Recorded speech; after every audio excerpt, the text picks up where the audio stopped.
Hello everyone, আসসালামু আলাইকুম। Welcome back to my channel Adnan mom লাইফস্টাইলে আপনাদের সবাইকে স্বাগতম। আশা করছি আমার আজকের ভিডিওটি যে যেখান থেকে দেখছেন সবাই আল্লাহর রহমতে ভালো এবং সুস্থ আছেন। আলহামদুলিল্লাহ, আমিও আমার পরিবারকে নিয়ে আল্লাহর রহমতে এবং আপনাদের সকলের দোয়ায় ভালো এবং সুস্থ আছি।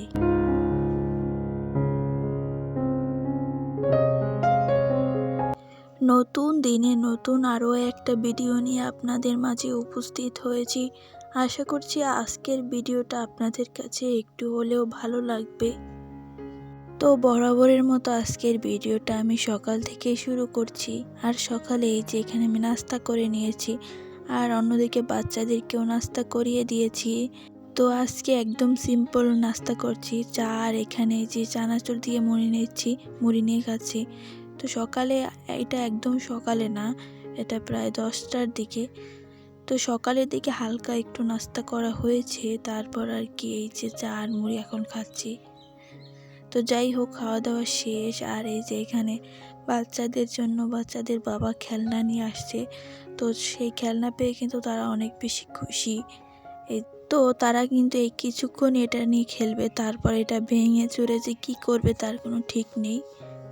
তো ছেলেরা কিন্তু এরকমই হয়, ছেলে বাচ্চারা কিন্তু খেলনা নিয়ে একদমই খেলনা ভেঙে তারপর খেলনার মধ্যে কি যন্ত্রপাতি আছে সেগুলো খুলে খুলে দেখে, তা নিয়েই তারা খেলা করতে পছন্দ করে খেলনার থেকে বেশি। তো আমার ছেলেরা ওরকমই দুজন। তো যাই হোক, আজকে এই যে আপনাদের সাথে একটা আমি কি কিনেছি সংসারের জন্য সেইটা শেয়ার করি। তো প্যাকেটটা দেখে তো বুঝতেই পেরেছো আপুরা কি কিনেছি। তো আমার একটা ফ্রাই প্যানের খুব দরকার ছিল, তো আজকে এই যে কিনে আনছি। যদিও এটা আজকে কিনি নেই, আরও 2-3 দিন আগে কিনেছি।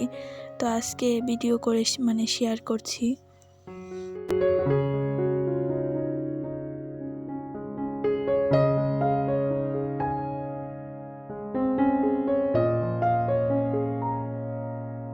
তো এই যে ফ্রাই প্যানটা কেমন হয়েছে সেটা কিন্তু কমেন্ট করে জানাবেন আপুরা।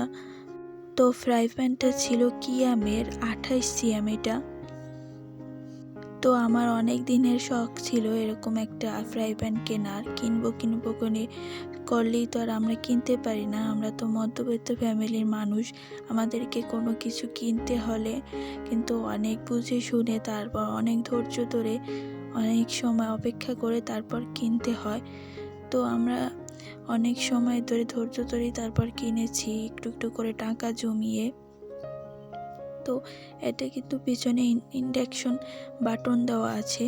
তো ইন্ডাকশন বাটন ছাড়াও একটা আছে, তো এটার দাম একটু কম ছিল, তো ওইটা নেই ভাবলাম এইটাই নেই, যদি কোনো সময় ইন্ডাকশন চুলা কেনা হয় তাহলে আর কি কাজে লাগবে।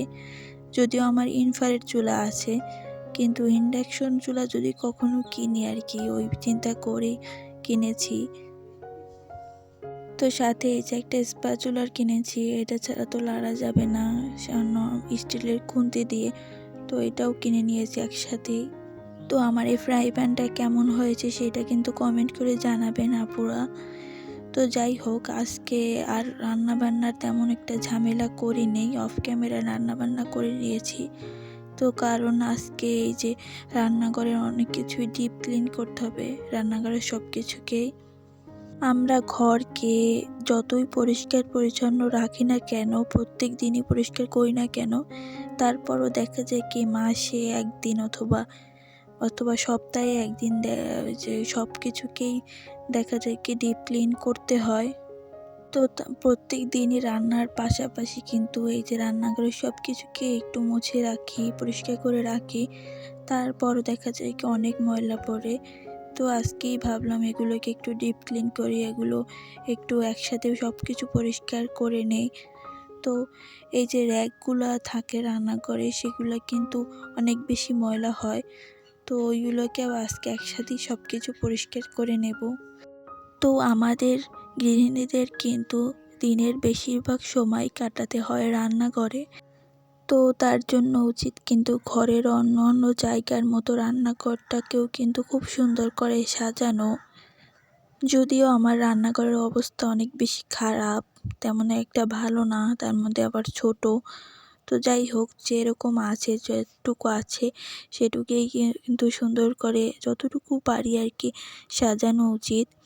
তো এইখানে এই যে আমি র্যাকটাকে পরিষ্কার করে নিয়েছি পাশের, ওটাকে ধুয়ে তারপর মুছে তারপর বসিয়ে দিয়েছি। তারপরে এই যে রাইস কুকারটাকে পরিষ্কার করেছি। তো রাইস কুকারটা কিন্তু রান্নার সময় একটু একটু মোছা হয়, তারপর আজকে একদম পুরো ভালোভাবে মুছে নিচ্ছি, পরিষ্কার করে নিচ্ছি একসাথে।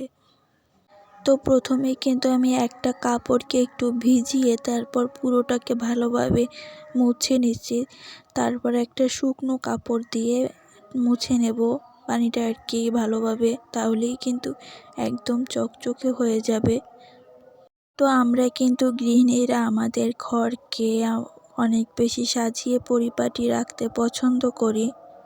তো আর একটা সাজানো গোছানো পরিপাটি সংসারের পিছনে কিন্তু অনেক বেশি পরিশ্রম থাকে। তো আমরা দেখি অনেক বেশি সাজানো গোছানো পরিপাটি এই ঘরটা, কিন্তু এই ঘরে সাজানো গোছানো পরিপাটির পেছনে যে কত পরিশ্রম থাকে সেটা কিন্তু আমরা কেউই দেখি না। তো আমার ঘরে যেহেতু 2টা বাচ্চা আছে, তো আমার ঘর কিন্তু আমি সাজিয়ে গুছিয়ে রাখার চেষ্টা করি। তো তারপর বাচ্চারা অনেক বেশি ময়লা করে ফেলে, এলোমেলো করে ফেলে। তাও আর কি যতটুকু পারি চেষ্টা করি গুছিয়ে রাখার জন্য। আর আমার যেহেতু 2জন ছেলে বাচ্চা, তো ছেলে বাচ্চারা কিন্তু একটু বেশি দুষ্টামি করে। তো যাই হোক, এই দিকে কিন্তু আমি মশলার জারগুলোকেও একটু মুছে নিচ্ছি। তো এগুলো যেহেতু চুলার পাশে থাকে, তো এগুলো কিন্তু তেল চিটচিটে বেশি হয়, এগুলোতে ময়লা একটু বেশি পড়ে। তো এগুলোকে আমি শুকনো না, এটা একটা ভেজা কাপড় দিয়ে ভালোভাবে মুছে নিচ্ছি। তো মশলার জারগুলো কিন্তু প্রত্যেক দিনই রান্নার সাথে সাথে কিন্তু মুছে ফেলার চেষ্টা করি। তারপরও দেখা যায় এগুলোতে কোথা থেকে যে ধুল আসে আমি বুঝতে পারি না। এগুলোতেও অনেক বেশি ধুল জমে, তারপর তেল ছিটছিটে বেশি হয়। আর এই হিটার চুলাগুলোতে আমার মনে হয় কি রান্নার সময় তেল একটু বেশি ছেটে, আশেপাশে একদম সব কিছু তেলে ভরে যায়। অন্য চুলায় কিন্তু রান্নার সময় তেল এতটা ছেটে না যতটা এই হিটার চুলাগুলোতে ছেটে। তো যাই হোক, মশলার জারগুলোকে মুছে আমি সরিয়ে রেখেছি, আর এখন এই ঝুড়িটাকেও মুছে নেব। তো এখন যেহেতু অনেক বেশি ঠান্ডা পড়েছে, আর আমারও একটু ঠান্ডা আছে, আর ছোট বাচ্চারও একটু ঠান্ডা আছে, তো ওই জন্য আর কি বেশি একটা পানি লাগাচ্ছি না হাতে, অল্প অল্প আর কি, যতটুকু না লাগালেই নয় অতটুকুই আর কি দিয়ে আর কি এইগুলোকে ভালোভাবে মুছে নেব। তেমন একটা পানি লাগাবো না। তো ছোটো বাচ্চার যেহেতু ঠান্ডা, আর ও এখনও ব্রেস্ট ফিড করে, তো আমাকে একটু বুঝে শুনেই চলতে হবে। একদম ঠান্ডা পানি দিয়ে লাগিয়ে তারপর ভরে ফেলতে হবে না। তো এই যে এখন আমার এগুলো কিন্তু পরিষ্কার করা হয়ে গিয়েছে, আর এখন এগুলোকে আমি জায়গা মতো রেখে দেব। তো এখন এই যে তেলের এই যে বোতলটাই এখন রাখছি তেল, কারণ আমার একটা তেলের পট ছিল, ওই তেলের পটটা ভেঙে গিয়েছে, মানে ফেটে গিয়েছে, তেল পড়ে যায়। তো এই জন্য আপাতত আর কি তেলের বোতলেই তেল রাখছি। তো একটা কিনতে হবে, তারপর আর কি ওটা ব্যবহার করতে হবে। আপাতত আর কি এইটা দিয়েই কাজ চালাচ্ছি। তো আমরা কিন্তু ছোট একটা ভিডিও দিই, 10-12 মিনিটের একটা ভিডিওর মধ্যে আমাদের কিন্তু দৈনন্দিন কাজকর্মগুলো শেয়ার করে থাকি। তো এই আসলেই কি 10 মিনিটের মধ্যে কাজ হয়ে যায়? এই যে রান্নাঘরটা পরিষ্কার করছি, তো এটা পরিষ্কার করতে কিন্তু অনেকটা সময় লেগেছে। তো আমরা কিন্তু পুরোটা দেখাই না আর কি, দেখালে তো ভিডিও অনেক বেশি লং হয়ে যাবে। যতটুকু আর কি দেখানো সম্ভব অতটুকুই আর কি দেখাই। তো ঘরের অন্য জায়গার থেকে কিন্তু রান্নাঘরটা ক্লিন করতে অনেক বেশি কষ্ট হয়, আর অনেক বেশি সময় লাগে, কারণ রান্নাঘরটা কিন্তু বেশি ময়লা হয়। ঘরের অন্য জায়গা আমার মনে হয় না এত বেশি ময়লা হয়। তো যাই হোক, এখন এই যে এই জায়গাটাকেও আমি একসাথে ক্লিন করে নেব ভালোভাবে।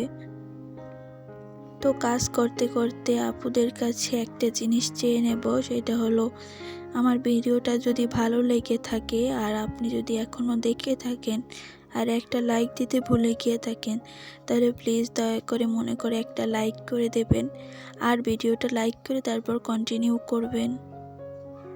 আপনার একটা ছোট্ট লাইক কিন্তু আমার কাছে অনেক বেশি মূল্যবান। আপনার একটা লাইক কিন্তু আমার ভিডিওটা অনেক মানুষের কাছে পৌঁছে যেতে সাহায্য করবে। আর আপনি যদি আমার চ্যানেলে আজকে নতুন ভিজিট করে থাকেন তাহলে প্লিজ আমার চ্যানেলটা সাবস্ক্রাইব করে দেবেন। সাবস্ক্রাইব করে আমার পাশেই থেকে যাবেন। আর প্রত্যেক দিনে দেখা যায় কি অনেকে আছে সাবস্ক্রাইব করে তারপর আবার কেটে নিয়ে যায়। আমি জানি না এটা কেউ করে নাকি এমনিতেই কেটে যায়, আমি সত্যি জানি না। তো সাবস্ক্রাইব হওয়ার পর আবার যদি কেটে যায় তখন এত বেশি খারাপ লাগে যে কি বলবো। তো অনেক আপুদেরই দেখি ভিডিওতে আপুরা বলে যে তাদের সাবস্ক্রাইব এরকম কেটে যায় বা কেটে নিয়ে। তো এরকমটা আসলে করবেন না আপনারা, যদি করে থাকেন কেউ এরকমটা আসলে করা ঠিক না একদমই। তো আমি জানি এরকম সাবস্ক্রাইব কেটে গেলে যে কতটা খারাপ লাগে। তো যাই হোক, এইদিকে কিন্তু আমার রান্নাঘরে এই টেবিলের উপরে যতগুলো জিনিস আছে ওগুলো পরিষ্কার করা শেষ। তো যাই হোক, এখন এই যে আমি এই খানার টুলিটা পরিষ্কার করে নেব। তো এটাতে অনেক বেশি ময়লা হয়েছিল। তো এই যে কাপড়টা ভিজিয়ে তারপর আমি এটিগুলোতে যে দাগগুলো আছে ওগুলো আগে ডলে ডলে পরিষ্কার করে নেব। তো অনেক বেশি দাগ ছিল এটাতে, অনেক দিন হয়েছে ক্লিন করা হয় না। তো আজকেও এটা করার ইচ্ছা ছিল না, এটা ভাবছিলাম আর একদিন করব। তো পরে ভাবলাম যে আজকে যেহেতু রান্নাঘর ক্লিন করতে নিয়েছি তো একসাথে এটাকেও পরিষ্কার করে নেই, আবার কবে ধরতে পারবো জানি না। তো আজকে এই জন্য একসাথে এটাকে পরিষ্কার করে নেব। তো একসাথে অনেক কাজ আমি করতে পারি না, কারণ বাচ্চা যেহেতু ছোট অনেক বেশি জ্বালাতন করে। তো আজকে বাচ্চারা ওর বাবার সাথে আছে, তো এই ফাঁকে ভাবলাম যে আমি কাজগুলো করে নিই। তো আমার বাসায় কিন্তু তেমন একটা কোনো ফার্নিচার বা তেমন একটা কোনো মালামাল নেই। তো আমি তার মধ্যেই এগুলোই পরিষ্কার করতে একদম হিমশিম খেয়ে যাই। আর যাদের বাসায় অনেক বেশি ফার্নিচার, অনেক বেশি জিনিসপত্র আছে তারা কি করে আমি জানি না। তো অনেক আপুর ভিডিওতেই দেখি আপুদের অনেক বেশি ফার্নিচার, অনেক বেশি মালামাল, ঘরে জিনিসপত্র। তো আপুদের বাসাগুলো আপুরা অনেক বেশি সুন্দর পরিপাটি করে রাখে। তো আপুরা কিভাবে যে এত কাজ করে সত্যি বুঝতে পারি না। তো যাই হোক, এই যে দেখতেই পাচ্ছেন এগুলো কিন্তু অনেকটাই পরিষ্কার হয়ে গেছে, একদম নতুনের মতো হয়ে গিয়েছে। তো আমার এই যে খানা টুলিটার বয়স কিন্তু 2 বছরের মতো হয়ে গিয়েছে। তো যে নেটগুলো একটু কালো কালো হয়ে গিয়েছে, ওটা কোনো মতেই পরিষ্কার হচ্ছে না। তো যাই হোক, কাজ করতে করতে কিন্তু আজকে একদমই ভিডিওর শেষ পর্যায়ে চলে আসছি। সকলের দীর্ঘায়ু এবং সুস্বাস্থ্য কামনা করে আজকের ভিডিওটা এখানেই শেষ করছি। সবাই ভালো থাকবেন, সুস্থ থাকবেন। আল্লাহ হাফেজ। আসসালামু আলাইকুম।